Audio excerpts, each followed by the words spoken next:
IMF जिसके आगे जाके हम घुटने टेकते हैं कर्जा लेने के लिए, उस IMF ने बताया कि हिंदुस्तान दुनिया की चौथी बड़ी इकोनॉमी बन चुका है। इस टाइम तीसरी इकोनॉमी जो है वो जर्मन है। और आपको याद होगा कि प्राइम मिनिस्टर नरेंद्र मोदी ने जब इलेक्शन के टाइम था तो उन्होंने कहा था कि तीसरी गवर्नमेंट आएगी मेरी और मैं तीसरी इकोनॉमी भी बन के दिखाऊंगा। तो जर्मन को बीट करते हुए हिंदुस्तान बहुत जल्द नजर आएगा। देखें, जब मैंने आपको बताया था ना कि हिंदुस्तान चौथी इकोनॉमी बन जाएगा, तीसरी बड़ी इकोनॉमी बन जाएगा, तो आप हंस पड़े थे आगे। लेकिन इस बार मैं आपको हंसने नहीं दूंगा। इस बार आप देखिएगा, जाए फिर दोबारा चैलेंज करता हूं कि हिंदुस्तान 2027 के एंड में या 2028 में हिंदुस्तान तीसरी बड़ी इकोनॉमी बन जाएगा, दुनिया में अनाउंस हो जाएगा, दुनिया के टीवी में, दुनिया के अखबार में ये खबर आ जाएगी। वैसे तो हम सख्त हैं, लेकिन यहाँ पर पिघल गए। इस रिएक्शन का बिल्कुल बांग्लादेशी अवाम को भी बाखूबी पता था, लेकिन कुछ उनके अंदर कुछ इस तरह के हैं लोग जो इनकलाब के नाम पे पूरा बेड़ा गर्क कर दिया उन्होंने अपने मुल्क का। एक इकॉनमी, टके की कीमत 3 रुपए थी हमारे पाकिस्तान रुपीस में, अब टका टके का भी नहीं रहा, टका रुल गया है। बहादुरी बेवकूफ़ी में ज़मीन आसमान का फ़र्क है। आप बहादुरी दिखाओ, अपने मुल्क के अंदर इनकलाब लाना, मुल्क में लाओ। आप दूसरी कंट्रीज को क्यों हिट कर रहे हो भाई? इनकलाब अपने मुल्क में लेके आना, अपने पूरी दुनिया में थोड़ी लेके आना। आप ठेकेदार लगे पूरी दुनिया के। अब यही भुगते बंद कर देगा 7 तारीख को। नहीं इनके पास पैसा, मैं दावे के साथ कह सकता हूँ $850 बिलियन इनके पास रिजर्व नहीं पड़े हुए भाई। ये इलेक्शन करवाएंगे कि अडानी को देंगे? अरे नालायको, तुम लोग का कुछ नहीं हो सकता है जीवन में। तुम लोग का जीवन का हालत ऐसे ही डगमगाया रहेगा कि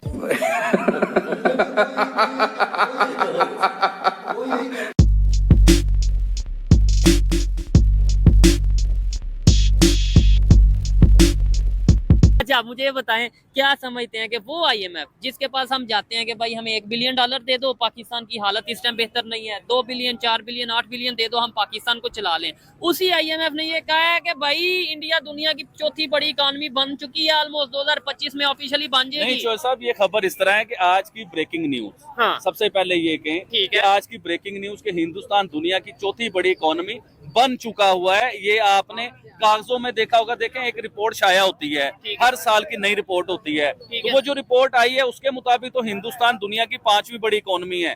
चंद महीनों बाद जो नई रिपोर्ट आनी है उसमें हिंदुस्तान, आप देख लीजिएगा, हिंदुस्तान दुनिया की चौथी बड़ी इकोनॉमी बन चुका होगा। क्योंकि IMF जिसके आगे जाके हम घुटने टेकते हैं कर्जा लेने के लिए, उस IMF ने बताया कि हिंदुस्तान दुनिया की चौथी बड़ी इकोनॉमी बन चुका है। और खाली चौथी बड़ी इकोनॉमी नहीं बना, मैं आपको थोड़ा सा पीछे लेके जाना चाहूंगा।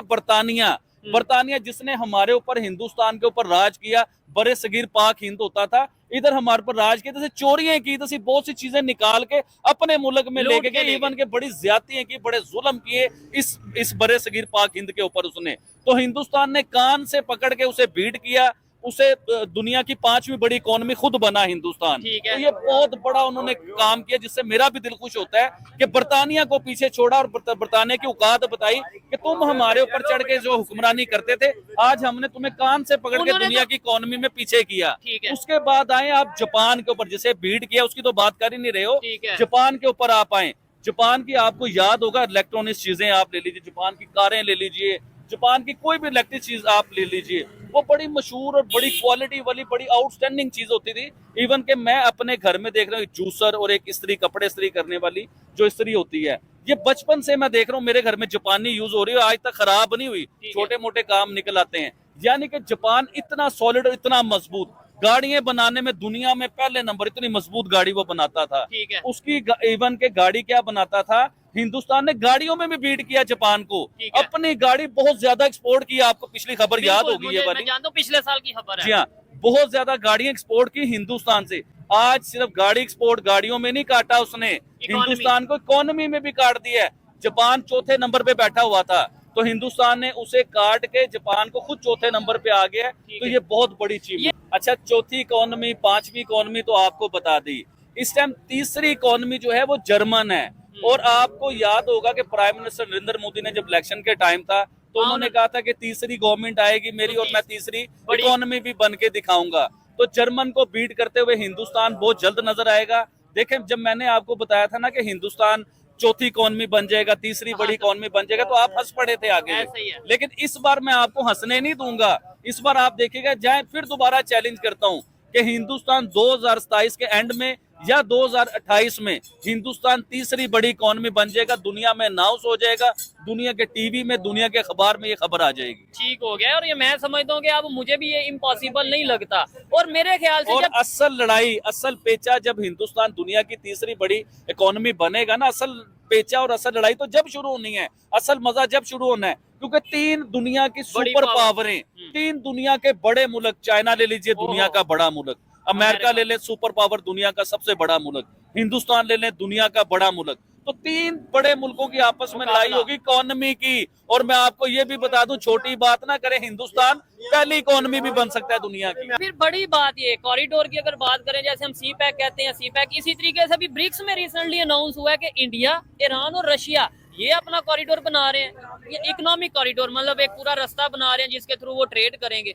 हम उस चीज में भी पीछे नजर आ रहे हैं। जी बिल्कुल पीछे नजर आ रहे हैं, क्योंकि दुनिया में पाकिस्तान की इकोनॉमी कहाँ पे खड़ी हुई है यार, ये कोई बात बताने वाली नहीं है। आपको क्या लगता है कि हमें मजा आता है ये बता के कि पाकिस्तान की इकोनॉमी जी दुनिया में बड़ी बदनाम इकोनॉमी हो चुकी है, IMF के आगे हम घुटने टेकते हैं जाके, हमारे पासपोर्ट की वैल्यू नहीं है, इज्जत नहीं है, दुनिया के किसी कंट्री में चले जाओ तो हमारे कपड़े उतरवा लेते हैं। तो ये चीजें बताते हुए हमें को मजा नहीं आ रहा होता, हमें तकलीफ हो रही होती है। हिंदुस्तान के साथ कंपेयर करने का मकसद ये होता है कि यार वो हमसे आगे निकल गया, हम पीछे क्यों रह गए। और एक दूसरी मेन चीज कि हम हर फैसला करते वक्त डरते हैं, यानी पाकिस्तान में कोई भी डिसीजन पाकिस्तान का लेना हो तो अमेरिका हमारे पे पाबंदी लगा देता है और फिर हमें वो पाबंदी माननी पड़ती है। जबकि दूसरी साइड पे देखें कि पाकिस्तान अपना, अगर इंडिया की बात करें, साहब अमेरिका की पाबंदी से याद आया, आपको याद होगा कि अमेरिका ने हिंदुस्तान की 19 या 20 कंपनी के ऊपर बैन लगाया। अभी रिसेंटली नई बात बता रहा हूँ आपको, 19 या 20 कंपनी पे हिंदुस्तान की अमेरिका ने बैन लगाया। तो अमेरिका की तरफ, हिंदुस्तान की तरफ से क्या बयान आया, उन्होंने कहा वो कंपनी अगर हिंदुस्तान के कानून के मुताबिक, हिंदुस्तान के तरीके के मुताबिक चल रही है तो हम नहीं मानते अमेरिका को। अगर हिंदुस्तानी कंपनी है तो कानून भी हिंदुस्तानी चलेगा, हम अमेरिका को नहीं मानते। और देखें हिंदुस्तान इस टाइम दुनिया की क्या पावर बन चुका हुआ, वो किसी से नहीं डरता है यार, वो किसी से भी नहीं डरता।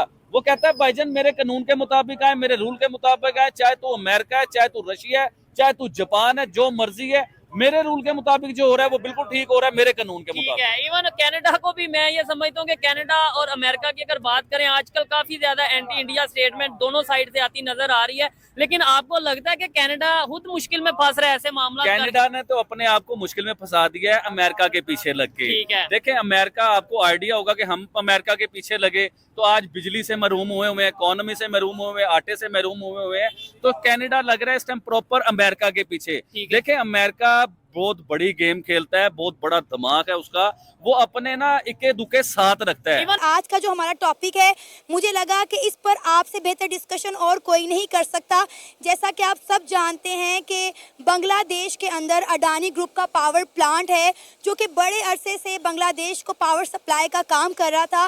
बांग्लादेश उनसे जो है बिजली खरीद रहा था, लेकिन काफ़ी अरसे से बांग्लादेश ने जो है उनको बिजली के बिल अदा नहीं किए थे, जो कि बढ़ के $850 मिलियन पे पहुंच चुके हैं। और अब अडानी ग्रुप ने स्ट्रेट फॉरवर्ड उनको कह दिया कि भाई अगर आपने बिजली का बिल जमा ना करवाया तो हम 7 नवंबर को आपकी पावर सप्लाई कट कर देंगे। क्या कहना चाहेंगे आप, इस सारे मामले को कैसे देखते हैं? देखिए सबसे पहले तो जब से बांग्लादेश में इनकलाब चला है, मैं बड़ा क्लोजली इसको फॉलो कर रहा हूँ और मैं इनकी पल पल की जो खबरें उन पर बड़े गहरी निगाह रख के बैठा हूँ कि बांग्लादेश हमारा पड़ोसी मुल्क है, क्या होने जा रहा है उसमें। देखिए अडानी का ये रिएक्शन आना ही था।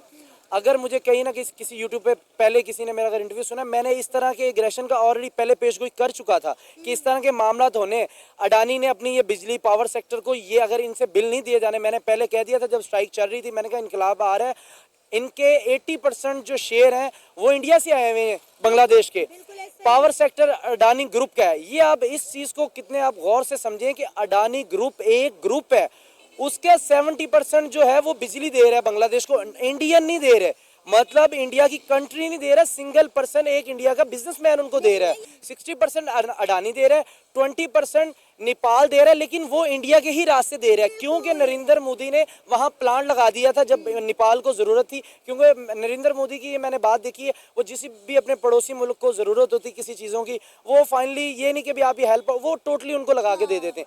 वो नेपाल के पास बिजली स्टॉक नहीं हो पा रही थी, उन्होंने कहा हमें नहीं चाहिए इंडिया ने, उन्होंने कहा बांग्लादेश को दे दो। अब अडानी के अलावा नेपाल भी सोच रहा है कि भाई उनके $850 बिलियन नहीं दे रहा, तो शायद ये हमारे पैसे भी ना खा जाए।